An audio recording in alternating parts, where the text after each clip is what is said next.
Welcome back, everybody. Welcome to another match preview.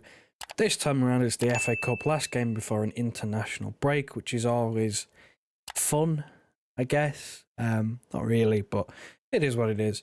Of course, before I come and break this game down, if you do me a massive favour, please leave a like on this video. I'll be massively appreciated, and subscribe if you are new. Turn your notification bells on, because we were planning to go live. I don't know whether you did see it. Notifications did go out.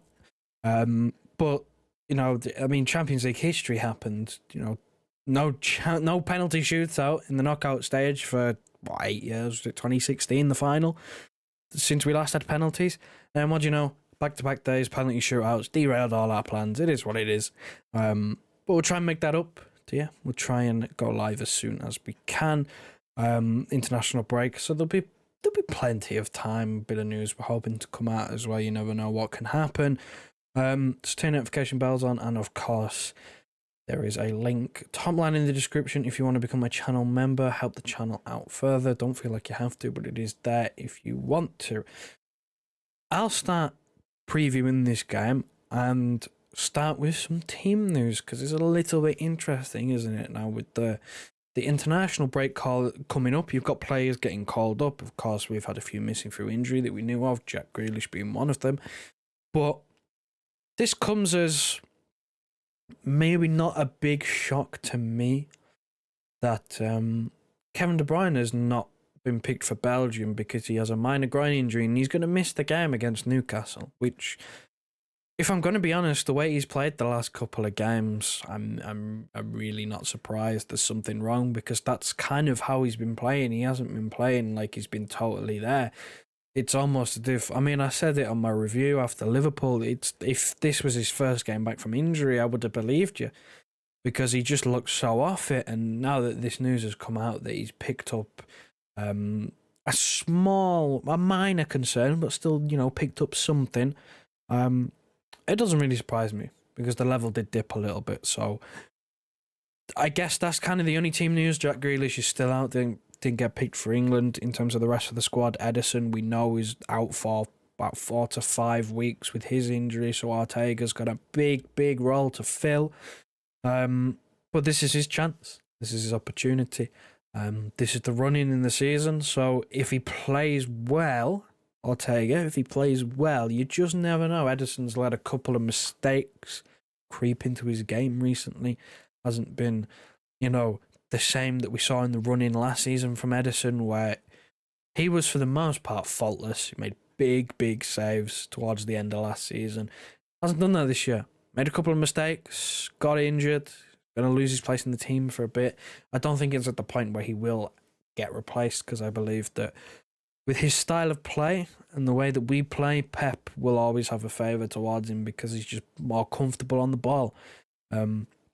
And that's just the way it is. But I'll put up my predicted starting 11 up on screen. Of course, Ortega is in there. He would have started this game regardless, because it's an FA Cup game, and that's what Pep does. Sub-goalkeeper always gets the FA Cup game. But to be honest, it's difficult. Again, this is like it's like Copenhagen at home, where you just don't know how strong Pep's going to go. I imagine it'd be very strong, because it's Newcastle, Premier League side, you know, top half Premier League side, given us 2 pretty close games. Cost a 1-0 at home early on in the season, and then the 3-2, they were 2-0 up.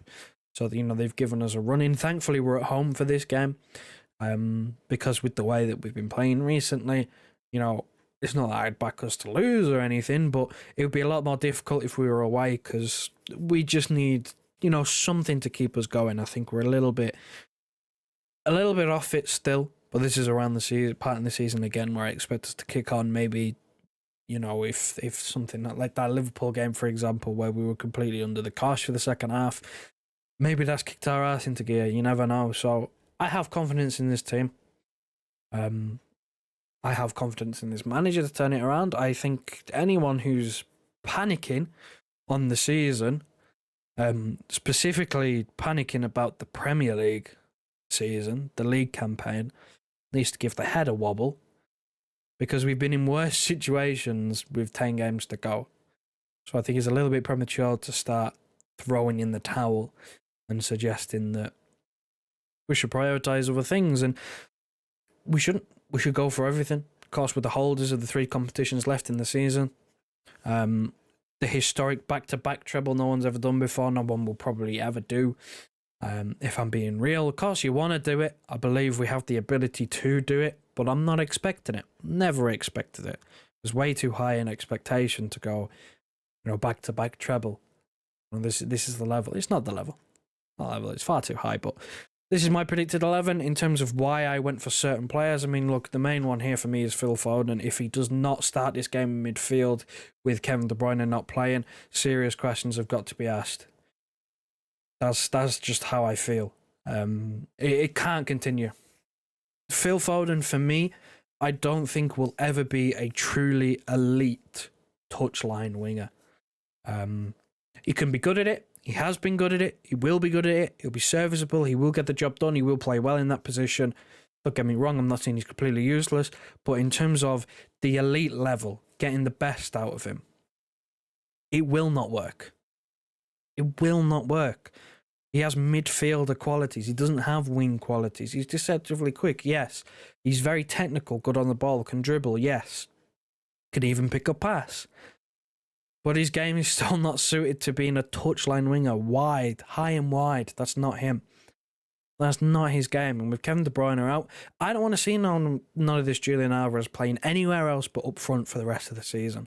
I don't care if that means he only plays a couple of games till the end of the season. I don't care. He can't play anywhere else. We saw it at Anfield. He was shoved on the wing. Got Rodri a booking, which hampered his performance. Genuinely just played absolutely awful. Through no fault of his own, by the way, I will say that, for as much as I bash him for his poor performances, it's not all his fault. He doesn't ask to be picked to play on the wing or to play in midfield. But Pep's got to stop. He has to stop. It doesn't work. I don't know how many times, how many opportunities he needs to see that it doesn't work to not do it. I really don't understand why he keeps persisting with it, because like I said, against Liverpool it was catastrophic, and then when he's just in midfield it forces someone like Foden to be out wide, and it is just mind-boggling how that has been allowed to happen, how Phil Foden has had to settle for a wing position, which is not his strong point, for Alvarez playing in that midfield position, which is not his strong point. I find it ludicrous, and I hope that this weekend, tomorrow, that won't be the case. That won't be the case, and this is a team, I mean, maybe not this exact team, but Phil Foden, for me, that's the important one. With no Kevin De Bruyne, Phil Foden has to be 100%, has to be in the middle of the pitch. He can't be anywhere else, like I just said. I don't want him anywhere else. He has to be in the middle. No circumstances, no if buts, no. He has to be in the middle of the pitch. And I'm sure I'll have people agreeing with me because, we need some creativity because Kevin De Bruyne's not there. He's the man. He's the man, and he has been this season. In terms of my score prediction, I'm going to go with a 2-0 City. 2-0. Close it out just before the international break. We've historically from last season and coming into this season before the international breaks, not played too well. So hopefully we can break that duck and kind of get a move on with the season, and could be a statement victory. You never know. I believe this is the quarterfinal stage, if I remember correctly. So Wembley will be next. Another day trip to Wembley would be nice. But I'm going to go for a 2-0. You let me know your score predictions down in the comment section below. That'll do from me.